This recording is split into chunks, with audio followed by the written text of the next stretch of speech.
Bismillahirrahmanirrahim. Assalamualaikum warahmatullahi wabarakatuh.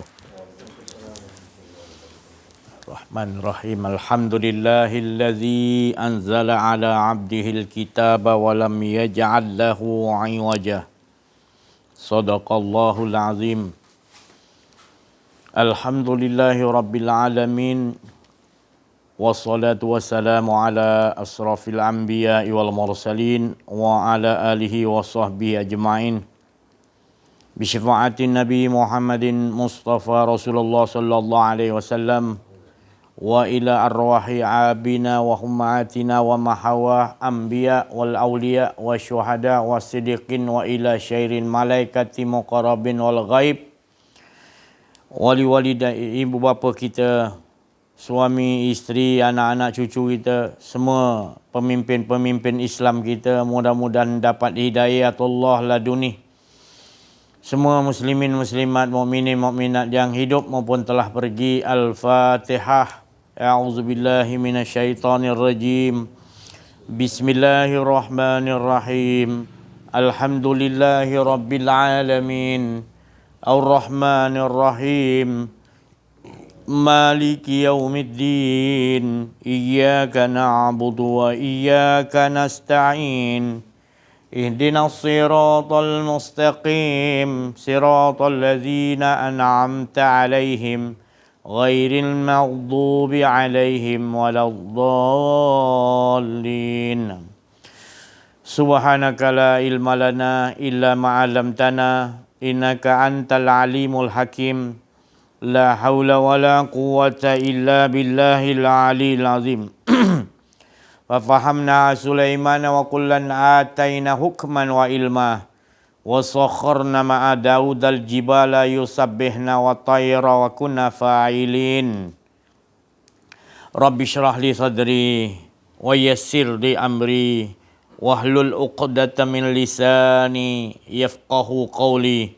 Nurjali sifatullah, sifat menjadi kalamullah, terangkan hati hamba-hamba Allah, terang seperti hati Rasulullah sallallahu alaihi wasallam. Alhamdulillah, bersyukur kita kepada Allah Subhanahu wa taala, limpahan kurniaan Allah, rahmat Allah, inayah Allah, hidayatullah laduni, dan berbagai-bagai nikmat Allah curahkan yang tidak mampu kita hitung. Nikmat-nikmat yang besar, iaitu nikmat iman, nikmat ihsan, nikmat Islam, nikmat dapat ma'rifatullah, mengenal Allah dari Allah, hingga kita mengetahui hidup ini adalah nikmat yang paling besar. Kerana hidup ini adalah menceritakan tentang Allah yang maha hidup, Allah yang mengesahkan apa saja segala kejadian yang Allah Subhanahu wa taala jadikan di langit dan di bumi, semuanya Allah yang menciptakan. Adalah Allah lah yang nak menceritakan skrip-skrip, cerita-cerita segala. Wa huwa bikulli syai'in, segala sesuatu yang Allah jadikan adalah menyatakan hak Allah Subhanahu wa taala.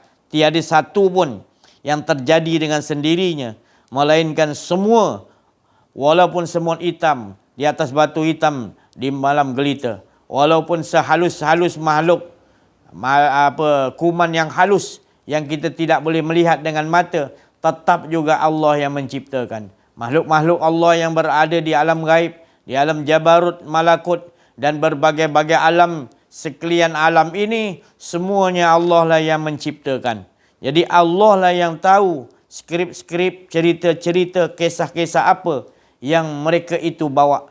Kerana semuanya bersumber daripada Allah untuk menyatakan Allah yang maha hidup. Dari itu jangan sampai kita menyalah tafsirkan kehendak-kehendak Allah Subhanahu wa taala untuk kita, sebab apa tujuannya kita dihidupkan.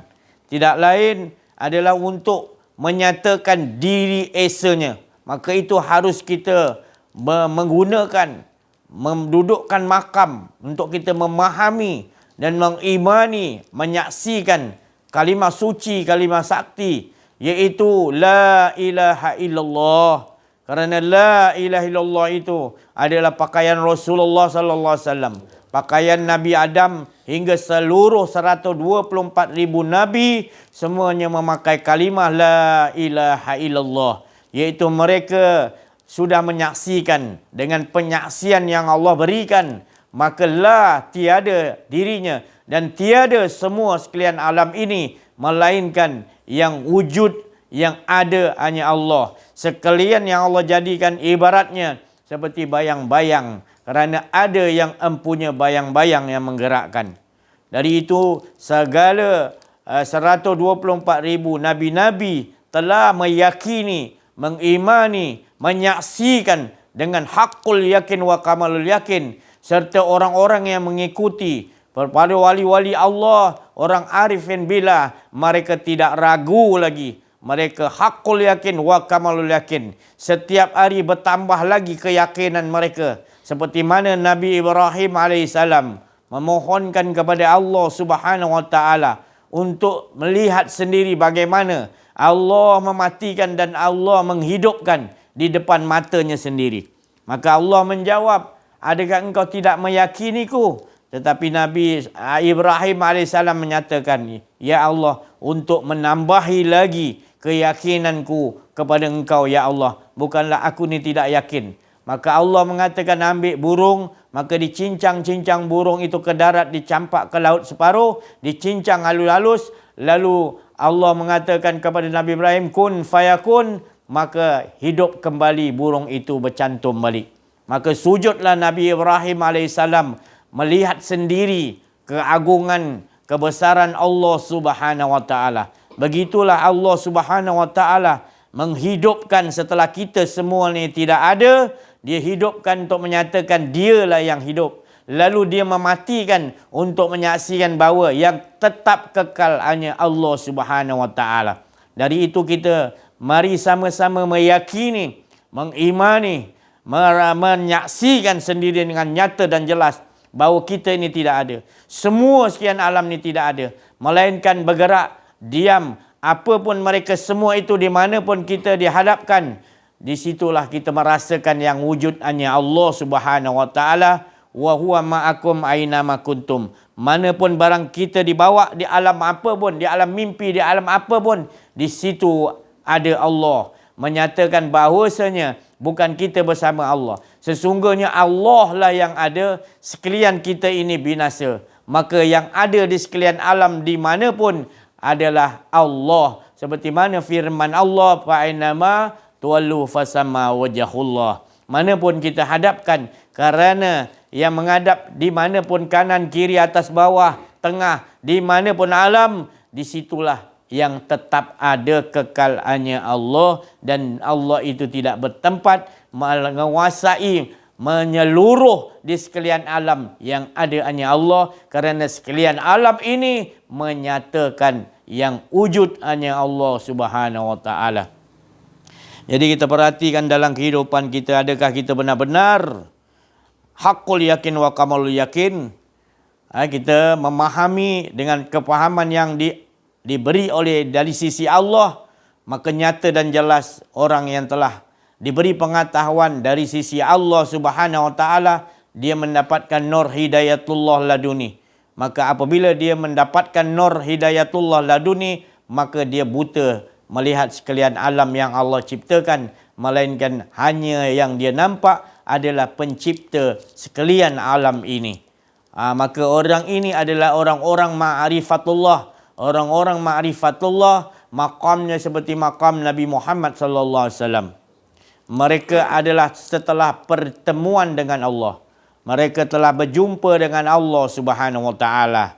Ibaratnya, dan apabila mereka berjumpa kepada Allah, tidak ada daya upaya mereka lagi, dan mereka telah dileburkan, maka yang dia saksikan sebenar-benar yang wujud, wa yabqa wajhu rabbika dzul jalali wal ikram, yang tetap kekal hanya Allah dimanapun, diletakkan di alam barzah, di padang mahsyar, di mana pun tempat apa pun, telah ditanamkan bahawa yang ada hanya Allah subhanahu wa ta'ala. Inilah makam Nabi Muhammad SAW, makam para nabi, makam para wali-wali Allah yang arifin billah. Maka duduklah bersama dengan mereka, carilah orang-orang yang begini, kerana penghujung zaman ini kalau kita tidak menjumpai para pembimbing-pembimbing yang dimaksudkan ini tadi, maka kita akan berada di dalam sesat yang nyata. Kita berada di dalam keadaan apabila kita berada di dalam kesesatan, maka keadaan kita ini berada di dalam keadaan kemalangan yang paling berat.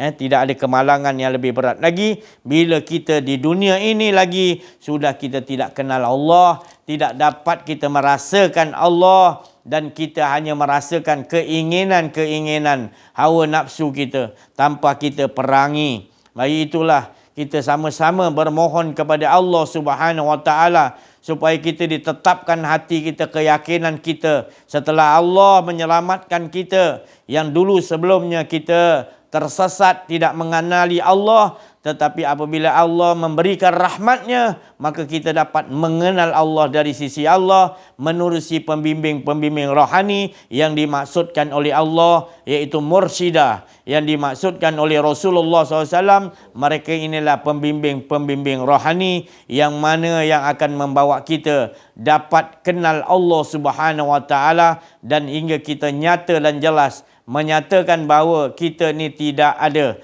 barulah kita boleh melafazkan asyhadu an la ilaha illallah wa asyhadu anna Muhammadar Rasulullah.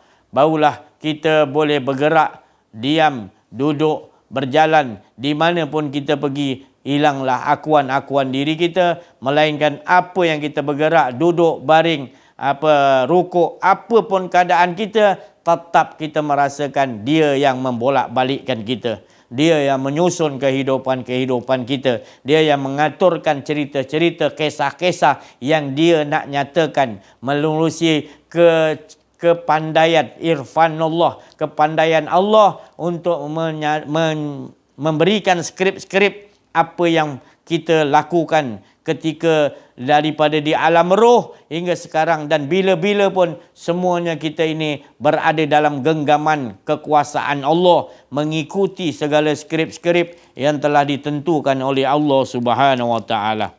Alhamdulillah, setelah kita diberi faham demi faham, hari-hari kita diberi nyata dan jelas kepahaman untuk menambahkan lagi keyakinan. Setelah keyakinan yang diberikan Allah kepada kita, lalu Allah nambahi lagi tanda rahmat Allah untuk terus menerus kita tidak jemu, daim berterusan, seperti mana sifat Allah berterusan, dia cukup sempurna berterusan sejak azali, abadi hingga abadi, awal wal akhir, zahir batin, semua dia berada dalam keadaan keasyikan, kesempurnaan, maha cukup dan tidak ada satu pun kekurangan pada Allah Subhanahu Wa Taala. Dari itu marilah kita sama-sama kembalikan benar-benar diri kita. Jangan ada satu pun lagi kehendak hawa nafsu akuan diri kita. Sekiranya masih ada satu lagi, maknanya keinginan kita, siwa-siwa ataupun kebendaan ataupun apa saja yang masih ada tersembunyi, maka kita tidak akan dapat liqa ar-Rabbi. Kita tidak dapat perjumpaan dengan Allah. Sebab kita memutuskan, sebab ada lagi satu. Kalau sekiranya kita bermasalah satu dengan ibu kita, tetap kita akan tergantung. Kita tetap akan tidak dapat liqa' pertemuan itu tadi. Dan siapa-siapa saja pun masih ada dalam lubuk hatinya selain daripada Allah, maka masih lagi mereka ini terhijab. Masih lagi mereka ini ada sesuatu masalah yang berat di dalam diri mereka itu. Maka itu perangi hawa nafsu keinginan kita hingga benar-benar satu pun tak ada. Ibarat gelas tu kita telangkupkan, kosongkan betul-betul, supaya yang tetap kekal ada hanyalah diri zat Allah Subhanahu Wa Taala. Dan nyata dan jelas bahawasanya betul-betul benar-benar kita menyaksikan yang ada hanya Allah Subhanahu Wa Taala. Inilah kehidupan sebenar yang Allah Subhanahu Wa Taala menyatakan ingin dia, Allah Subhanahu Wa Taala dikenali. Lalu apabila kita mengenal Allah, tetap juga daripada Allah. Kerana Allah mengatakan aku ingin dikenali, maka tetap juga Allah yang memperkenalkan diri Allah kepada kita. Bukanlah maknanya kita dapat mengenal Allah daripada tindakan kita. Tetapi tetap juga kita mengenal Allah dari Allah Subhanahu Wa Taala. Tidak akan dapat kita mengenal Allah daripada makhluk. Jadi yang daripada makhluk itu adalah sebenarnya kita mencari pembimbing rohani untuk sampai, bila sampai sebenarnya pembimbing rohani kita itu pun tidak ada. Yang ada hanya Allah, dan sesungguhnya kita mengenal Allah tetap juga daripada Allah Subhanahu Wa Taala. Jadi itulah kita harus cari pembimbing rohani, kerana pembimbing rohani ni hilang dah akuan dirinya. Bila dia dah bimbing kita kepada Allah, seperti mana Rasulullah SAW membimbing umat dia, sahabat-sahabat ni di zaman itu, maka apabila kamu telah mengenal Allah, maka Rasulullah memberitahu bahawa sebenarnya engkau bukan mengenal Allah dariku, tetapi daripada Allah Subhanahu Wa Taala. Tu mesti wajib kita mencari sang guru yang membawa kita mengenal kepada Allah, dan bila kita dah kenal Allah, barulah bukan daripada sang pembimbing, tetapi itu daripada sisi Allah, dan hakikat sebenar Allah yang memberikan kita faham, kenal kepada Allah Subhanahu Wa Taala. Alhamdulillah. Sekiranya kita mengetahui ala tujuan hidup kita, barulah kita tahu 24 jam diri kita sentiasa memegang tauhid, iaitu mengesakan Allah tanpa merasa kita yang mengesakan Allah. Dan sambil itu kita mengajak, memberikan rahmatan lil alamin. Apa itu rahmatan lil alamin? Supaya mereka juga dapat mengenal Allah dan berkehidupan dengan Allah, dan merasakan sesungguhnya tidak ada dirinya yang nyata jelas. Semuanya adalah menyatakan Allah, Qul huwallahu ahad. Maka itulah hala tujuan sebenar hidup kita. Kita nak dibawa, maknanya kita nak dibawa mengesakan Allah. Setelah kita dibawa mengesakan Allah, baru kita tahu sebenarnya sekalian alam ini mengesakan Allah Subhanahu Wa Taala.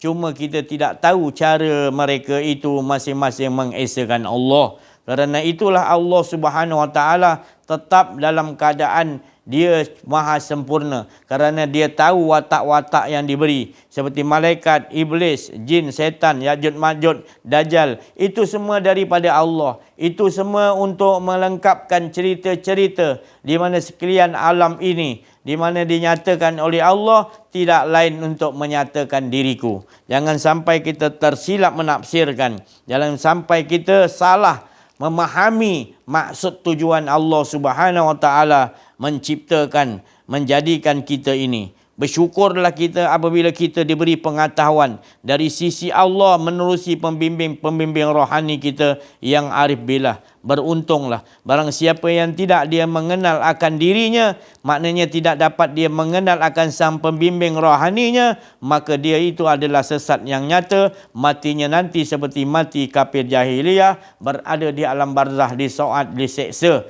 dihitung satu persatu. Sekiranya kita telah mengenali makrifat kepada Allah daripada sang pembimbing rohani mursyid yang arif billah, maka insya-Allah Allah tidak pernah la tukhliful mi'ad, Allah tidak pernah mungkir janji. Pasti orang yang ketika hidup di dunia ini mengenaliku, memahamiku dari sisiku, pasti dia akan mendapat rahmat di sisiku. Kerana aku berjanji barang siapa mengenaliku, maka aku meletakkan kasih sayang. Maknanya Allah meletakkan orang yang dah kenal Allah adalah kekasih-kekasih Allah. Mana mungkin kekasihnya akan diazab. Itulah sebenarnya rahmat yang kita dapat apabila kita dapat mengenal Allah di dunia lagi. Kerana ini memang ala tujuannya kita mengetahui. Maka Allah telah menyelamatkan kita dengan rahmatnya. Maka dia mengutus mursyid-mursyid arif billah untuk kita memahami Allah Subhanahu Wa Taala. Seperti mana Nabi Muhammad SAW diutus oleh Allah, maka beruntungnya mereka-mereka yang dapat mengikuti jejak langkah Nabi Muhammad SAW. Dan juga barang siapa yang ketika wafat juga Rasulullah, dia mengikuti jejak langkah Rasulullah SAW, maka tetap Allah mengatakan, orang ini aku cintai. Jadi jejak langkah yang dikatakan syariat, tarikat, hakikat, makrifat. Bukan syariat saja. Tarikat, hakikat, makrifat seiringan, berulang kali dan dinyatakan. Bahawa jangan kita tertipu dengan orang mengatakan kita ikut aja syariat Nabi SAW. Tak, tu jangan kita mengikuti orang begitu. Kerana itu tidak lengkap. Sebab Rasulullah SAW tidak menyuruh mengamalkan syariat saja. Allah Subhanahu Wa Taala menyuruh Nabi melaksanakan 4 unsur itu, iaitu alif lam lam ha, 4 huruf, iaitu syariat, tarikat, hakikat, makrifat. Mim ha mim dal, 4 huruf untuk menyatakan syariat, tarikat, hakikat, makrifat itu perlu. Allah dan Muhammad, 2 syahadataini itu tadi. Maka mengapa kita katakan syariat aja? Lepas tu bila ada orang amalkan tarikat, kita pandang macam-macam pula dah. Kita kata, ini dah lebih-lebih sangat. Kita kata lebih-lebih lah. Kita kata ajaran dia apalah, tak campur masyarakat lah. Macam-macam kita cakap orang tarikat. Padahal dia nak menuju tarikat, pasti dia nak menuju hakikat. Yang kamu ni syariat je. Tak faham-faham. Berada di dalam keadaan seperti yang Rasulullah bagi tahu, seperti pahat dengan pengetuk. Itu orang amalan orang syariat. Nabi kata, bukan saya cakap. Nabi kata ibarat pahat dengan pengetuk. Tahu pahat dengan pengetuk? Sekali ada ganjaran, sekali dia ketuk. Dia zikir, dia selawat. Dia buat. Berhenti, tak ada upah. Ada upah, ketuk, dia ketuk lagi. Tu pahat dengan pengetuk. Itu amalan-amalan orang syariat. Kita hendaklah amalan kita, amalan orang yang betul syariat, tarikat, hakikat. Jalan terus, tarikat jalan terus. Hakikat dapat rasakan sambil berjalan terus, sambil membuat, sambil merasakan tadi. Sambil merasa itu mengingat pula ma'rifatullah. Allah lah yang memberikan rasa itu tadi supaya kita dapat menyatakan dialah yang esa, dia yang lebih yang memberikan rasa sedap itu tadi, dia yang lebih sedap mengesakan Allah Subhanahu Wa Taala. Itu lebih manis kerana dia tidak mensekutukan Allah, dia tidak mensyirikkan Allah, hidupnya manis dan bahagia. Tak ada orang yang dapat menandingi kebahagiaan, ketenangan, di mana di syurga pun tak dapat menghidangkan, mana nikmatnya orang yang benar tak melakukan syirik. Jadi orang-orang yang tak melakukan syirik pasti tempatnya di syurga, kerana dia memiliki di dunia lagi kenikmatan yang paling manis, yang paling sedap, paling aman, paling tenteram, iaitu dia tidak mensekutukan Allah dengan segala sesuatu termasuk dirinya sendiri. Itu kenikmatan yang besar. Maka siapa yang diberi rasa tu tadi, dia dapat rasalah nikmat tu tadi. Hingga Rasulullah SAW lupa atas kenikmatan syurga.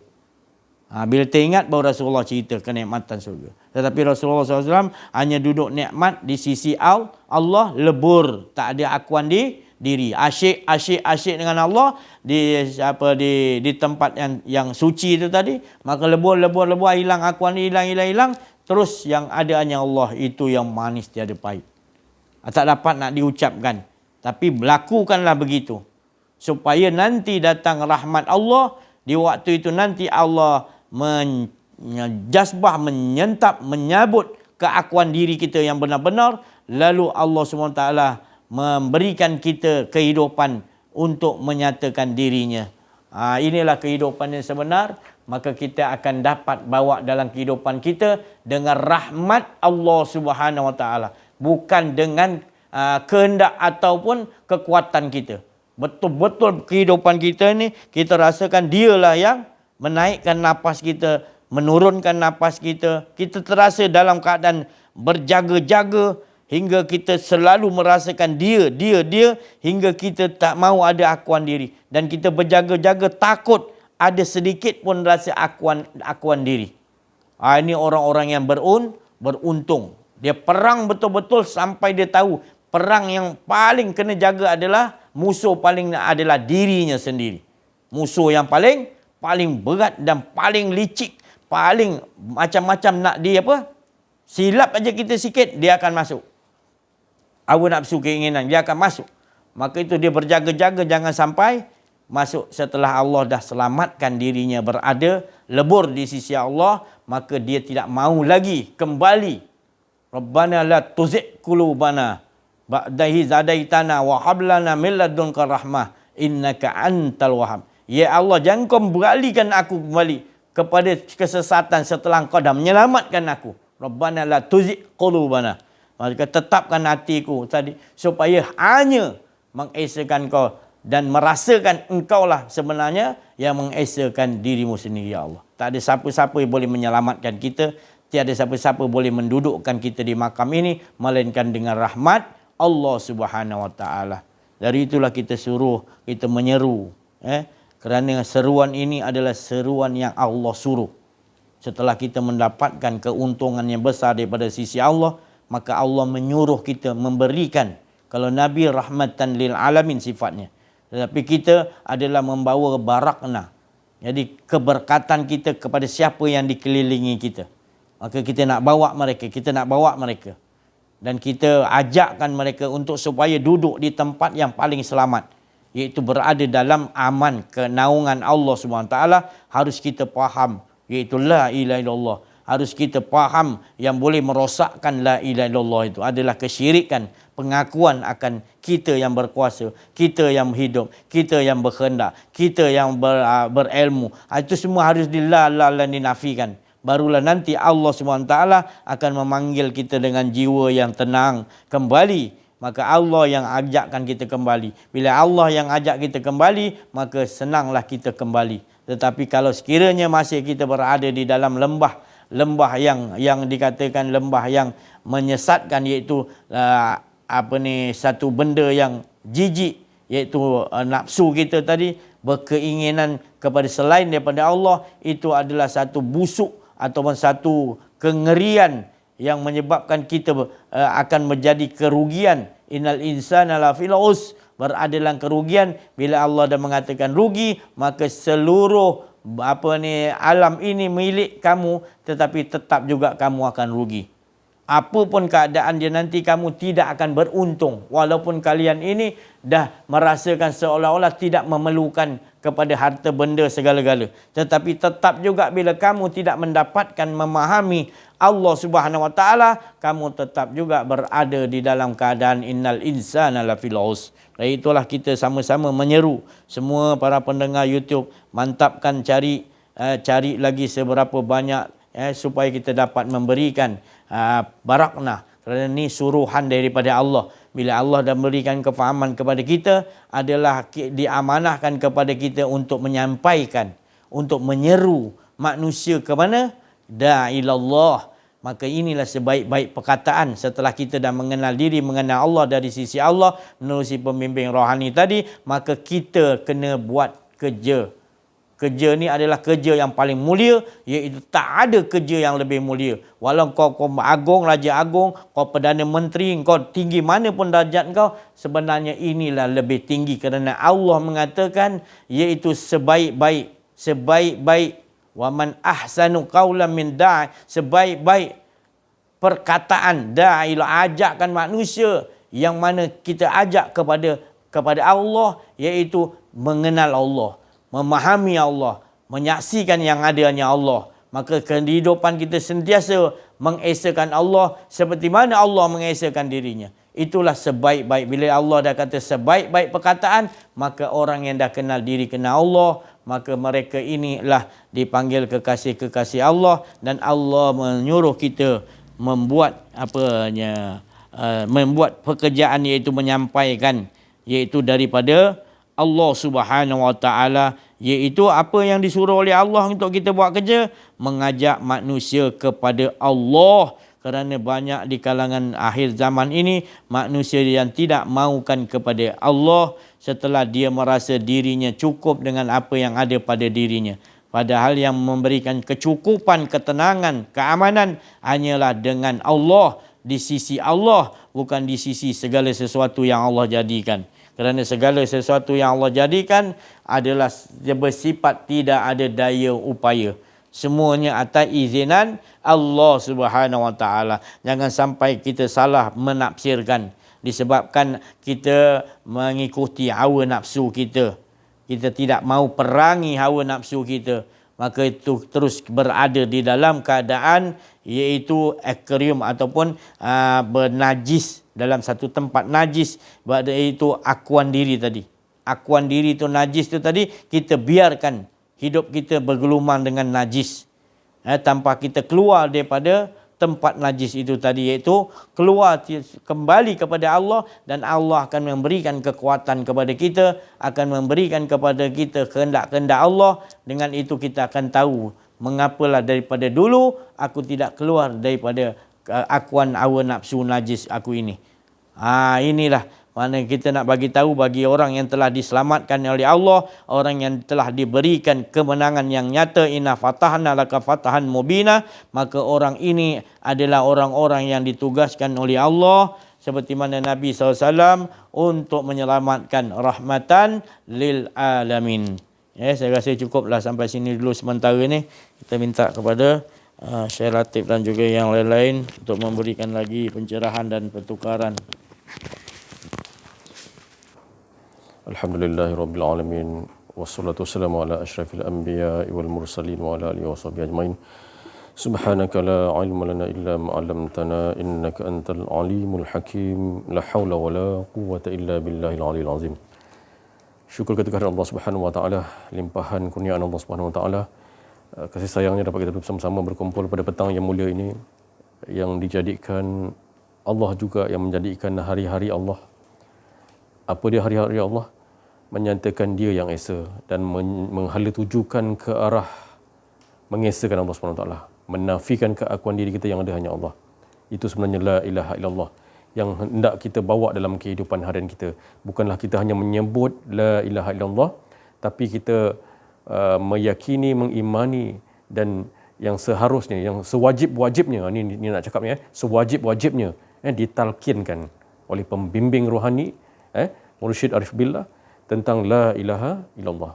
Jadi sebenarnya itulah, apabila ditalkinkan, maka dia akan masuk dalam lubuk hati rohaniah tu, baru dia akan itu peringkat proses yang Rasulullah SAW cakap, yang 1400 tahun dulu tu, akan datang warisatul anbiya, pembimbing rohani di zaman yang akan datang ni, kitalah. Jadi carilah pembimbing rohani untuk sama-sama kita betul-betulkan akidah kita yang memang rosak. Saya kalau cakap dengan ada masa tu di rumah sahabat saya cakap dengan adik tu, saya cakap, minta maaf dik, umur baru 17 tahun, SPM tahun ni, minta maaf dik, banyak kawan-kawan adik semua kebanyakannya dah rosak akidah. Akidah. Jadi itulah, siapalah yang nak bertanggungjawab benda ni. Jadi mak bapak, saya saranan kepada ibu dan bapa, bila dengar ni, kita sampaikan, bawa anak-anak kita ni, bawa anak-anak dan sebagainya, rakan-rakan kita, supaya jangan mengharapkan di sekolah tu anggap dia dah boleh lepas. Jangan. Jadi kita bawa, kumpul balik rumah, kumpul balik, bermuzakarah dalam keluarga. Tapi mak bapak kena ada benda ni lah. Itu yang sebenarnya. Itu penting. Kalau tak, kita nak bawa macam mana? Kekanda saya di Bukit Indah, alhamdulillah, dia berkongsi dengan saya masa perjumpaan saya di Ampang tu, alhamdulillah, dia pun cakap dia bawa keluarga dia, isteri dia pun dia bawa, dia cakap, alhamdulillah, saya rasa syukur, saya rasa seronok kekanda saya tu yang saya amat kasihi. Jadi itu yang kita nak sebenarnya, kita macam mana pun kita kena ada, kita kena ada benda ni supaya ke depan dan ke depan. Macam mana kita nak berkehidupan? Sebab tanpa Allah, seperti Mat Kilau beritahu, kalau tak ada Allah, macam mana kita nak berperang? Maksudnya apa? Kalau ada keakuan diri kita tak menyatakan Allah, maka macam manalah dia nak berperang?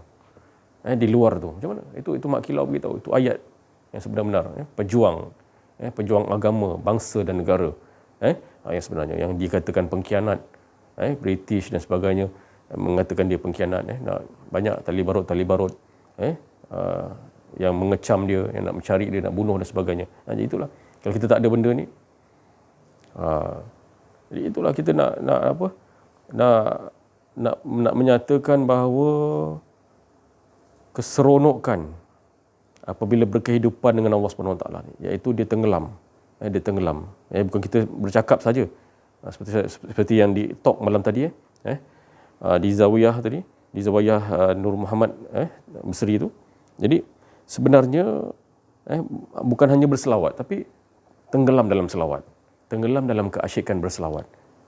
Ya Allah, saya nak cakap macam mana Kalau semalam Ustaz beritahu, bila tenggelam dalam keasyikan berselawat, innallaha wa malaikatahu yusholluna ala nabi, bukan zahiriah saja. Rasulullah SAW pun nakkan kita ni mengenali batinah, betul-betul Nur Muhammad tu. Dalam surah An-Nur ayat 35. Tu sebenarnya.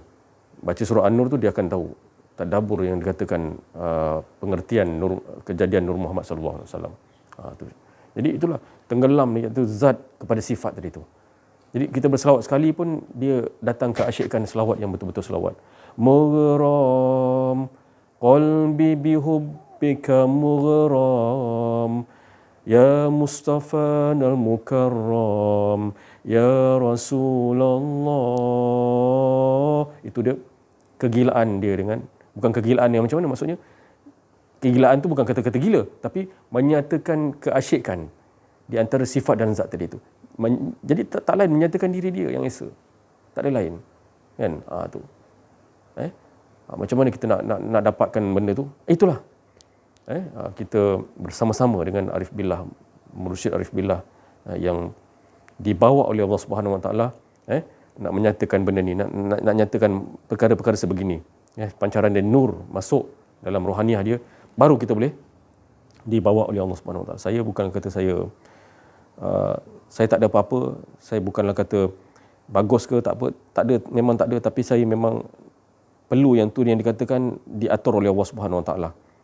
Bukan kata kita contoh kita rapat dengan siapa-siapa ke, tapi bukan rapat dengan guru dan sebagainya. Tapi sebenarnya itulah yang Ustaz beritahu tadi, belajar seperti Rasulullah SAW dengan sahabat dia, belajar dengan Rasulullah SAW, dan tak lain bila dia belajar dengan Rasulullah, tak lain.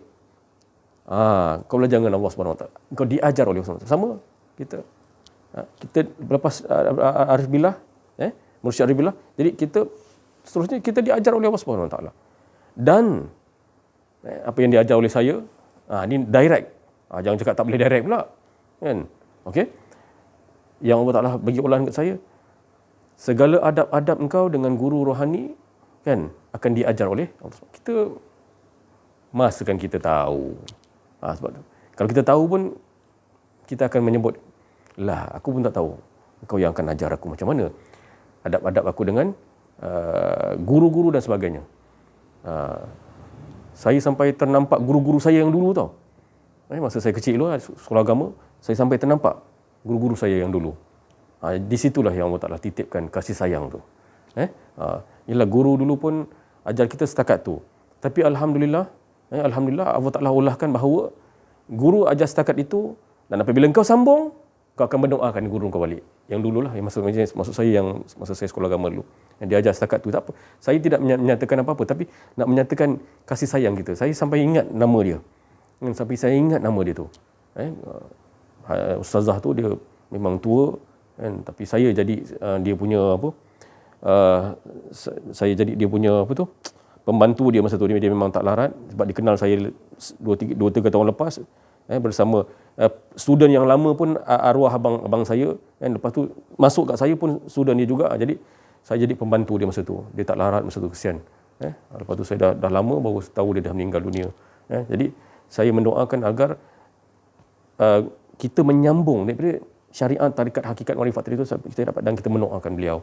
Itu sebenarnya itu yang saya diolahkan oleh Allah Subhanahu Wa Taala. Jadi kasih sayang tu yang penting. Bila kita asyidda wa'alal kufar dalam diri kita, pasti kita akan dapat yang itu beruhama ubainahum dengan siapa-siapa pun. Guru kita yang dulu pun kita takkan, guru kita ke mak ayah kita apatah lagi, kawan-kawan kita apatah lagi, kita akan sama-sama mendoakan agar kita dapat sama-sama mengesahkan Allah Subhanahu Wa Taala pagi, petang, siang, malam. Kita memang tak mampu pun.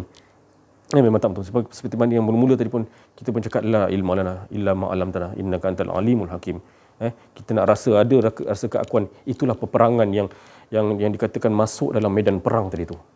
Masuk dalam medan perang itu yang penting kita mula dulu. Kita mula masuk dalam pintu medan peperangan tu. Apa tu adalah aku tak ada. Yang hidup engkau ya Allah. Itu dia akan diolahkan oleh Allah. Tapi kita tak masuk dalam medan perang, bagaimana kita nak rasai kesebatian yang dikatakan nafi tadi tu, makam la tadi tu. Dulu Ustaz ada ceritakan masa di Saya pun tak ingat tahun bila di maqam Sultan Arifin di Pulau Besar, masa tu bersama-sama dengan Habaib yang di India tu, Habaib di India, Habib Munir dan sebagainya, masa tu ada diceritakan benda ni lah, maqam la ni tu. La hayyun la alimun la qadirun la muridun la samiun la basirun la mutakallimun lahum mawjud illallah. Itu sebenarnya dia betul-betul kena meniadakan betul-betul kita kena ada maqam la tadi tu. Kalau betul yang tu, insya-Allah kita bersama dengan bahtera-bahtera yang dikatakan ahlul bait Nabi tu sallallahu alaihi wasallam. Itu kita sama-sama. Jadi itulah yang sebenarnya yang akan datang ni, yang terdekat ni, Imam Al-Mahdi Muhammad bin Abdullah akan turun, nak bawa inilah la ilaha illallah. Jangan kita terpinga-pinga, tercengang-cengang, terpinga-pinga tak tahu apa benda, tapi last kali kita ikut ke wa na'udzubillah min zalik. Jadi kita ceritakan walau jiran kita ke, walaupun sikit kita cerita, tapi sikit yang dia bawa, insya-Allah dia akan ikut kita besok. Bukan maksudnya nak ikut saya, tapi ikut kepada pemerintah yang sebenar lah. Imam Al-Mahdi Muhammad bin Abdullah.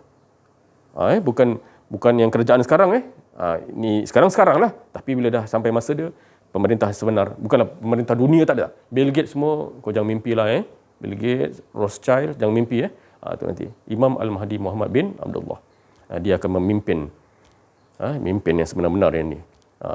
Insya-Allah sama-sama saya sebut ni pun semoga-moga engkau pun dapat juga. Rothschild, Bill Gates dan sebagainya, dan kuncu-kuncu mana tahu, kita tak tahu, kita pun tak tahu. Moga-moga Allah Taala memberi hidayah Allah laduni kepada mereka semua, insya-Allah. Sekian billahi taufiq wal hidayah. Wassalamualaikum warahmatullahi wabarakatuh. La haula wala quwwata illa billah. Allahumma shalli ala sayyidina Muhammad. Bismillahirrahmanirrahim. Alhamdulillahirabbil alamin, wassalatu wassalamu ala asyrafil anbiya'i wal mursalin sayyidina Muhammadin wa ala alihi wa sahbihi ajma'in.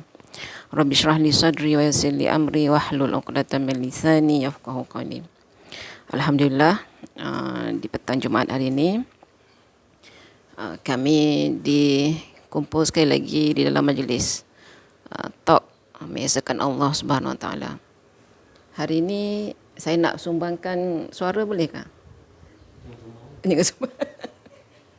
Okay, saya nak sumbangkan suara yang dah sumbang, tapi saya nak nak baca satu lirik seruan jihad. Seruan jihad ni telah terngiang-ngiang di telinga saya dan boleh saya buat suara atas sikit? Boleh. Dipersilakan. Okey. Tapi maksudnya mendalam. Mudah-mudahan kita semua dapat ambil sedikit kefahaman. Okey, lirik yang pertamanya. Seruan jihad lama mengambilmu lebih 1400 tahun yang lalu. Di bumi yang tandus dari suara kudus, melalui lidah Sayyidul Mursalin. Melalui lidah Sayyidul Mursalin. Okey, saya sambung. Suara itu masih terdengar lagi di waktu kini, melalui lidah generasi perjuangan kini. Guru kita lah. Jadi, apakah kamu tidak sedar? Diulang lagi, apakah kamu tidak sedar? Untuk menyiram bumi yang tandus, untuk mengekang nafsu yang rakus, untuk melembut hati yang keras, untuk membersih penzalim dan pemeras, untuk membasmi pemandi darah, untuk menahan arak yang tumpah, untuk memberhentikan penjudi memusnah.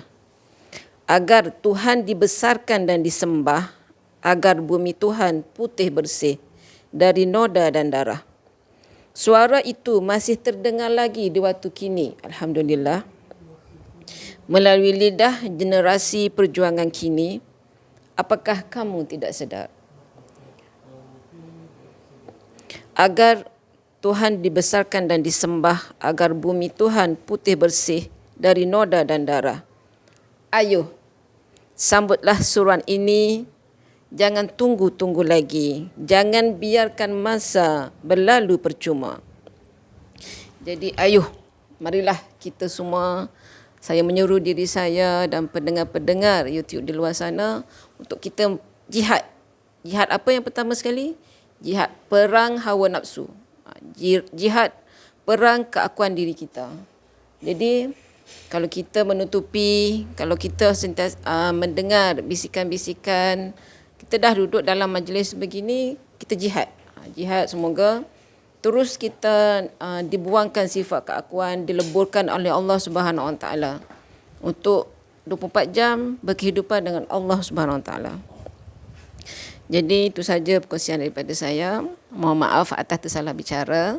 Wabillahi taufiq wa hidayah. Assalamualaikum warahmatullahi wabarakatuh. Kepada semua dan juga pendengar YouTube, soalan ke ajakan? Semalam balik ada kakak tu lah, dia tanya tapi Aina tak ada jawab. Aina tak ada jawapan. Jadi nak minta penjelasan lah. InsyaAllah nanti Aina sampaikan. Dia tanya, kalau Allah yang atur semua, kenapa dia masih buat dosa lagi? Itulah. Semua daripada khatir Rabbani, kalimat-kalimat kudus, kalimat-kalimat Rabbi yang tak lain nak ngajakkan kita sama-sama mengesakan Allah, menombor satukan Allah dalam kehidupan setiap detik-detik saat kehidupan kita ini. Yang berharga dipandang oleh Allah adalah ketika kita benar-benar tidak mensekutukan Allah, tidak melakukan syirik, maka itulah kita berada dalam nikmat yang besar, kerana kita tidak lagi merasa ada akuan diri dan ada kepentingan lain, melainkan itulah mengesakan Allah seperti mana Allah mengesakan dirinya sendiri. Alhamdulillah, itu kita sama-sama mengamaliahkan dalam kehidupan kita.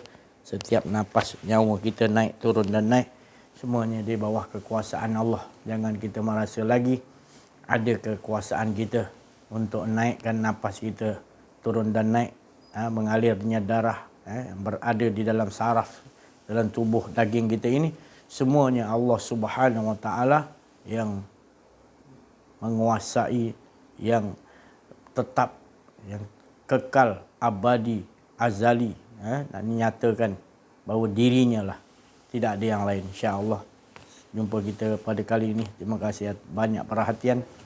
Mohon maaf kekurangan, kesilapan dalam menyampaikan. Ada soalan apa? Ada soalan? Tak dengar tadi. Apa soalannya? Minta maaf, ada soalan ada pada saudari kita tadi. Kalau dia berbuat kenal diri dengan Allah kan? Aina tak erti nak jawab. Aina cakap kalau nanti tanya Ustaz, dia tanya kalau semua Allah yang ada, kenapa dia masih buat dosa lagi? Ya. Bagi orang yang tidak mengenali Allah, tidak mengenali dari sisi Allah, melalui pembimbing rohani, maka tindakannya itu tindakan hawa nafsu. Sebab dia tidak lagi, dia tak kenal diri lagi, maka dia berada dalam hawa nafsu. Maka jawapannya dia mengatakan dia ada kuasa. Kesyirikan gitu tadi. Jadi itu nak diperbetulkan. Kalau tidak, jawapan dia akan gitu nanti. Habis aku buat ni. Dia rasa aku lagi. Masa itu dia kena belajar. Itu semalam dulu pun ada saya cakap, afaman kana mu'minan kaman kana fasiqah. Allah bagi tahu, Allah sendiri jawab. Tidak sama. Orang mukmin ni para rasul, para nabi, wali Allah, arif billah, orang yang mengaji kenal diri kenal Allah, ni mereka orang mukmin.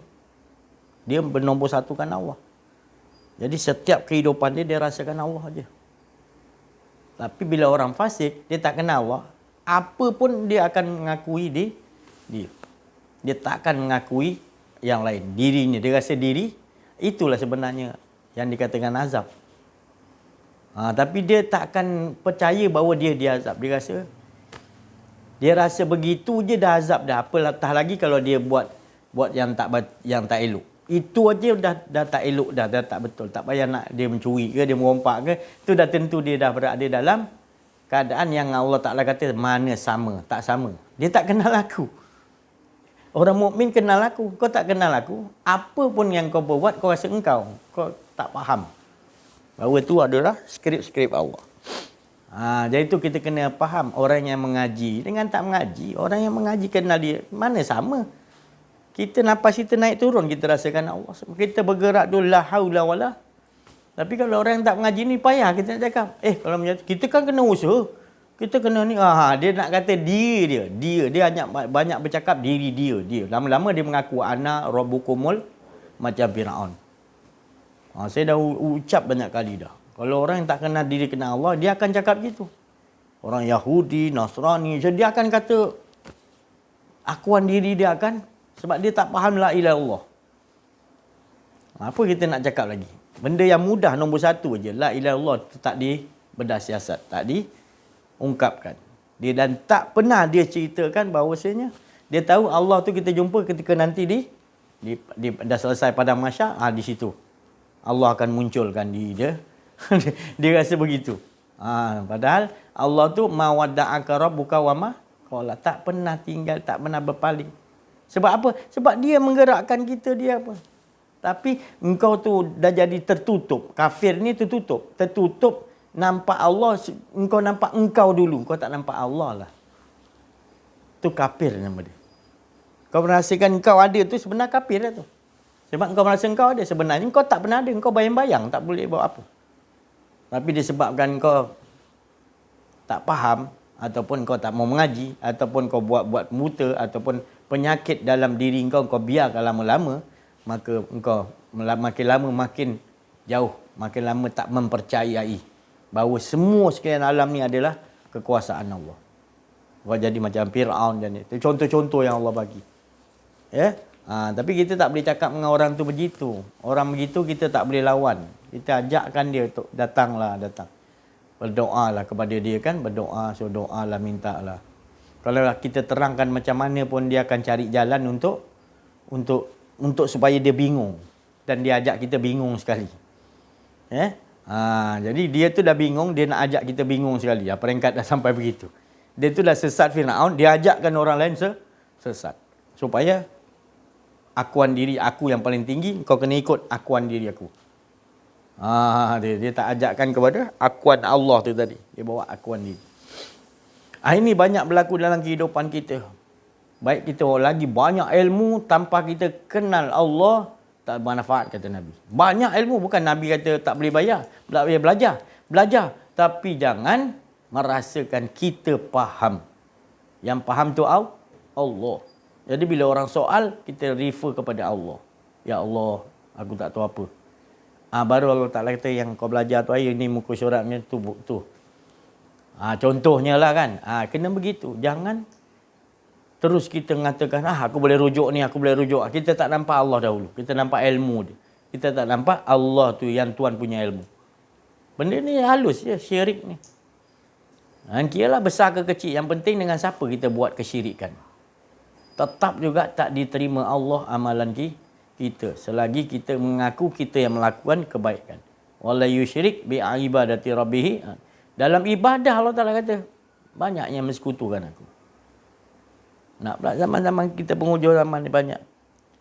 Dia tak sedar dia dah mensekutukan Allah.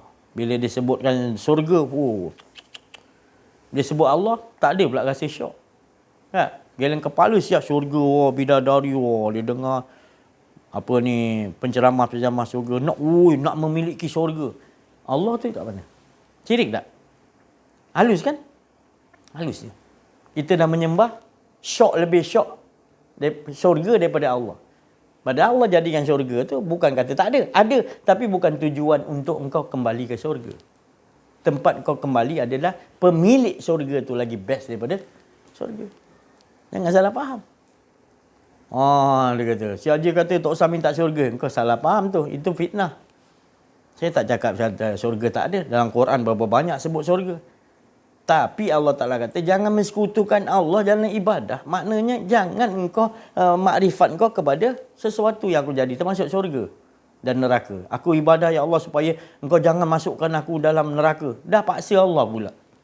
Suati Allah nak masuk kau ke mana engkau? Syurga ke neraka? Yang penting kau harus kepada aku. Dan aku tak akan menyayang, menzalimi sesiapa pun kalau kau betul-betul dengan aku. Betul? Macam mana nak betulkan setting otak kita ni yang terlalu banyak guru-guru minta maaf yang dah setting kita ni ke arah selain daripada mulutnya lillahi ta'ala aja, tapi hatinya lebih kepada sama-sama kita masuk syurga. Tak lain, sudahnya cerita tetap syurga juga. Bukan cerita nikmat tu kepada pemilik syurga. Ayo, bukan tak perhatikan. Pasal Nabi SAW bagi tahu, cari pembimbing rohani. Kalau tidak, kau takkan faham. Duk cerita yang macam ni punya cerita, tak tahu macam mana dia. Dia pun tak tahu. Dia pun tak faham. Ada lebih nikmat daripada syurga tu. Dia pun tak tahu. Sebab dia punya target gitulah. Dia punya target gitu. Adakah kita dapat memiliki syurga dengan sebab amal perbuatan kita? Nabi kata, mana boleh. Tak ada amalan kita yang boleh menyebabkan. Sahabat tanya, engkau pun sama? Aku pun sama. Nabi pun sama. Nabi pun tahu. Bukan Nabi aja cakap apa amalan baik engkau boleh masuk. Tak boleh. Engkau pun sama Nabi. Ya, aku pun sama. Habis apa? Rahmat Allah. Rahmat Allah boleh kita melakukan ni. Boleh kita mengingat dia. Boleh menyebut. Boleh berselawat. Demi rahmat dia. Ingatkan rahmat dia dulu. Jangan ingat kita ni boleh. Salah dah kita ni. Selawat dulu ke? Inna Allah. Allah berselawat dulu. Inna Allah dulu ke Allah suruh selawat terus? Allah kata aku dulu Inna Allah. Aku dulu. Mengapa engkau tak? Allah dulu. Allah yang berselawat bukan engkau. Baru betul. Sekali kita sebut, mahabbah datang.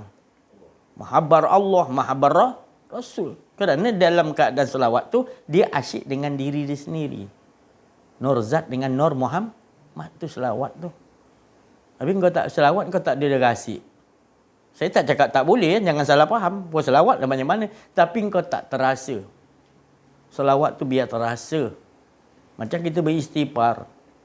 Allah bukan tengok bilangan kau 10,000, 5,000 kau istighfar.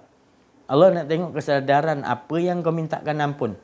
Aku dah syirik pada aku dah merasa akuan diri, ya Allah. Waktu ni aku menyesal, aku tak nak buat lagi, ya Allah. Baru Allah Ta'ala kata betul istighfar.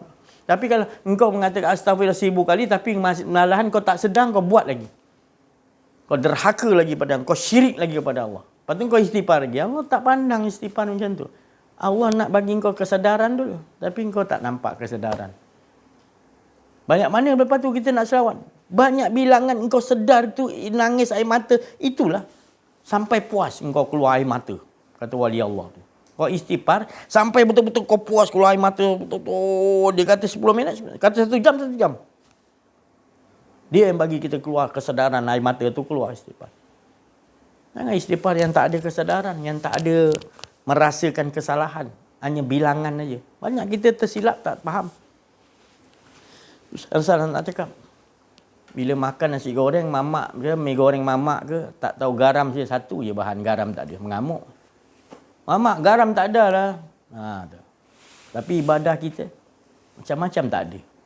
Khusyuk tak ada, asyik tak ada, taubat tak ada, menyesalan, tak nak merubah diri. Apa tu? Sendiri nak sedap tadi dengan Allah tadi, mahabbah dengan Rasul. Kita tak buat, kita nak ganjaran, upah ganjaran. Aku sakit ni, ya Allah, dengan selawat ni aku selawat, sakit aku sembuh. Boleh, tapi sampai bila kau nak selawat tu nak macam tu? Hakikat selawat tu adalah lebur asyik, mahabbah, cintaan. Hakikat sebenar. Tapi kau dah tak faham, tak apalah kau nak jinakkan selawat. Tak apa, tapi sampai bila? Sampai dah mati pun kau tak mahabbah dengan. Itu yang tak nak tu, bukan tak bagi selawat. Takutnya selawat kita ni kita dah terbiasa dengan kita rasakan satu selawat 10 balas. Gitu. Ya, dia tak cakap tak boleh. Selawatlah. Pasal selawat ni tapi dapatkan maqam dia. Innallaha, Allah yang berselawat. Jangan rasa sebab kalam yang keluar selawat ni siapa yang suruh? Siapa yang bagi kita rasa nak selawat? Kalau Allah tak bagi rasa nak selawat, boleh selawat? Tak boleh. Jangan sombong. Ya, pasal kita mengaji ni. Supaya rasakan 24 jam, dialah yang mengusun, bukan kita yang minta Allah Ta'ala susun hidup. Ya Allah minta syurga, itu kita menyusun Allah Ta'ala.